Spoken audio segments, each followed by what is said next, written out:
എന്റെ കുഞ്ഞിപ്പാത്തുമ്മ. ഇസ്ലാമിയങ്ങളാണെങ്കിലും അയൽപ്പക്കങ്ങളിലെ പിള്ളേരുമായി കൂട്ടുകൂടരുത്. നീയേ ആനമക്കാരിന്റെ പുന്നാര മോളുടെ പുന്നാര മോളാ. നിന്റെ ഉപ്പൂപ്പാക്കേ ഒരാന ഉണ്ടാർന്ന്, വലിയൊരു കൊമ്പനാന. എന്റെ പുന്നാരാനേ, ഇതാണ് ഭാഗ്യമാർഗ്. പിന്നെ ഇവിടെ കല്യാണം കഴിഞ്ഞിട്ട് വേണം ഹജ്ജിന് പോകാനി.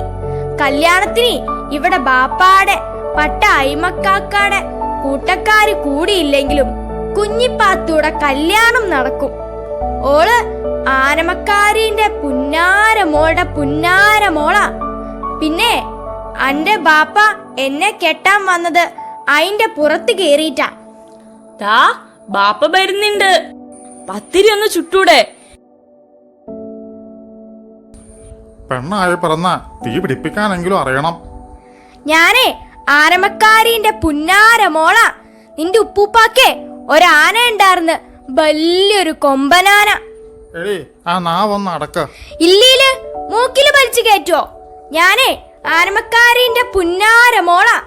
എനിക്ക് ലൈനസ് ഉണ്ട്. എന്റെ പൊന്നുമ്മ ഒന്ന് ചുമ്മാ ഇരി. സുന്ദരി, നിന്റെ പേരെന്താ? എന്റെ പേര് തുന്നരി എന്നല്ല, ബുദ്ധൂസേ. സുന്ദരി എന്ന് പറയണം. ആട്ടെ പേരെന്താ? കുഞ്ഞിപ്പാത്തു. എന്നെ എന്തിനാ ബുദ്ധൂസേന്ന് വിളിച്ചണേ? ബുദ്ധൂസേ അങ്ങനെയല്ല, എന്നെ എന്തിനാ ബുദ്ധൂസേ എന്ന് വിളിക്കുന്നേ എന്ന് ചോദിക്കണം. എന്ന് ചോദിച്ചാൽ പെണ്ണിന്റെ പര്യായമാണ് ബുദ്ധൂസ്. എന്റെ ഇക്കാക്ക പറഞ്ഞതാ. നിന്നെ ഏത് ജാതിയാ? മുസ്ലിം. ഞങ്ങളുടെ മാതിരിയാ? അല്ല, ഞങ്ങൾ ശരിയായ മുസ്ലിങ്ങളാണ്. അല്ല ബുദ്ധൂസേ, നിങ്ങക്ക് ആന ഉണ്ടായിരുന്നോ? ഇല്ല. എന്റെ ഉപ്പൂപ്പാക്കൊരു ആന ഉണ്ടായിരുന്നു, വലിയൊരു കൊമ്പനാന. എന്റെ ഉപ്പൂപ്പായ്ക്ക് ഒരു കാളവണ്ടി ഉണ്ടായിരുന്നു. അതിൽ അദ്ദേഹം കൂലിക്ക് സാധനങ്ങൾ കൊണ്ടുപോകും. അങ്ങനെയാ ഞങ്ങളെ പഠിപ്പിച്ചത്. ഇതാ ഈ കടലാസിൽ എന്താ എഴുതിയതെന്ന് നോക്കിക്കേ. ഇതൊന്ന് വായിച്ചേ. അനക്കറിഞ്ഞൂടാ, എഴുത്തും വായനയും പഠിച്ചില്ല.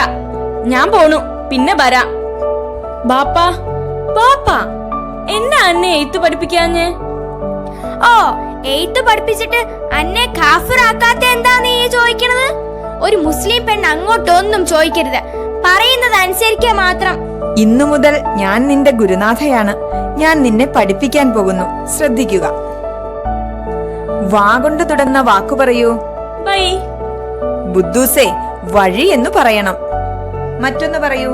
വയുതനങ്ങ. എന്റെ ഇക്കാക്ക നിസാർ അഹമ്മദ് പറഞ്ഞിട്ടാണ് ഞാൻ നിന്നെ പഠിപ്പിക്കുന്നത്.